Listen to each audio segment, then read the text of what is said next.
먼저 67, 68쪽에서 올해 있었던 북한 인권 관련된 국내외 정세를 간단하게 살펴보고 평가를 하겠습니다.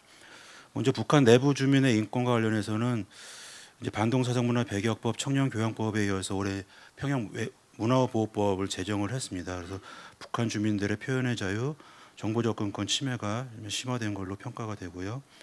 그다음에 두 번째 탈북민 해외 탈북민과 관련해서는 항저우 아시안게임을 전후해서 북한이 수백 명에 달하는 탈북민을 강제 송환해서 국제사회 우려를 낳았습니다.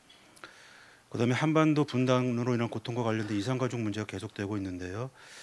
지금 윤석열 정부에서 가장 역점을 두는 것 중에 하나가 이산가족 문제죠. 그래서 이산가족 교류 촉진 기본계획 발표하고 이산가족의 날 올해 새롭게 지정을 했습니다.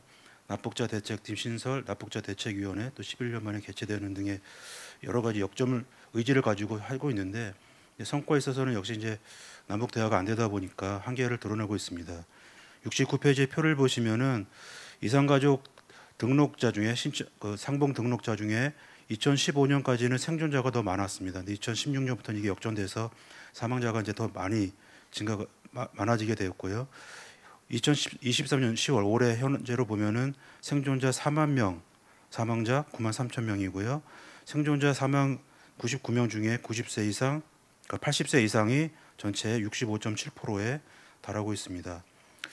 이제 내년도 전망을 해보면요, 지금 이제 가치연대와 국제협력에 기반한 북한 인권 개선 정책을 추진하고 있는데 이런 기조는 내년에도 이어질 걸로 전망이 되고요. 내년 2월이면은 COI 보고서 발표 10주년이 됩니다. 그래서 COI 보고서의 가장 큰 특징은 책임 규명, 그러니까 국제형사재판소 회부 문제인데요. 이게 이런 활동이 많아질 것 같고 이에 대응해서 역시 북한의 반응도 역시 격화될 걸로 생각이 됩니다. 북한의 인권은 국권이라는 얘기를 이제 계속 하고 있죠. 여기 보고서에는 담지 못했는데 어제 보니까 북한 조선인권연구협회라는 단체에서 세계인권 선언이 채택된 12월 10일 채택됐죠. 그래서 그날을 계기로 인권백서라는 걸 발표했는데 결국 또 인권은 곧 국권이다 이런 점을 다시 강조를 했습니다. 그다음에 외부 정보 유비에 대해서 국제사회는 또 강화를 하려고 할 거고 북한이 여기에 대한 통제를 강화할 것 같습니다. 그 과정에서 반동사상문화 배격법 같은 법의 또 개정 또는 새로운 법의 제정 가능성도 있지 않을까 생각이 들고요.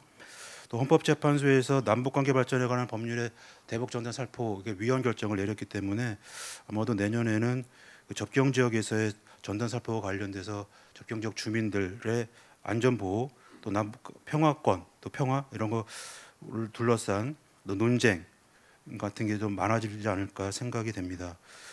그다음에 중국의 탈북민 강제 송환도 이어질 것 같고요. 지금 북한 인권 단체들은 중국에 지금 1000여 명에 달하는 탈북민이 구금되는 걸로 보고 있습니다. 또 하나 제가 주목해서 보는 거는 2021년에 육지국가경계법을 중국이 제정을 했는데 이 법은 국경을 불법적으로 넘는 사람들을 경찰이나 군인이 무기 사용할 수 있다는 내용입니다. 그래서 아마 탈북자들이 조금씩 증가될 걸로 전망이 되면서 이 법의 실제 집행에 따른 가능성도 있지 않을까 생각들고 이에 대한 우리 대응이 필요할 걸로 봅니다. 정책 지원에 대해서 마지막 간단하게 말씀드리면요. 지금 인권 외교가 유엔 중심 또 미국 중심의 외교인데 요즘 지역 유럽 인권 문제에 관심이 많은 유럽 연합이나 영국 쪽으로 좀 관심 넓힐 필요가 있을 것 같고요. 또 저희가 올해 하는 활동을 하나 말씀을 드리면은 10월 24일 영국 의회 북한에 대한 초당파 의원 모임과 유럽 인권 포럼을 공동 개최했고 여기서 탈북민 강제 북송 등의 내용을 담은 공동성명을 채택을 했습니다. 이게 국회 본회의에 전국 탈북민 강제 송환 중단 촉구 결의안으로 이어졌고요. 그래서 아마 우리 통일연구원의 역할도 많이 강화가 되어야 될 것 같습니다. 근데 인권 외교 범주 확대라고 적어놨는데요. 이거 이제 내년 11월에 북한에 대한 4차 UPR이 있습니다. 여기서 UPR 적극적으로 활용해야 되는데 저희 기존에 우리 인권 외교에서 문제가 이제 이산가족 이런 문제들은 약간 사각지대에 있었습니다. 2차 UPR의 경우에 한국만 이산가족 문제 해결을 촉구했고 나머지 191개 유엔 회원국들은 아무런 문제 제기를 하지 않아서 이 문제들도 강화를 해야 될 것 같고요. 또 인권 외교를 위해서 통일부의 조직도 많이 개편했는데 통일부 외에 외교부의 역량, 조직 확충 이런 것도 필요할 것 같고요.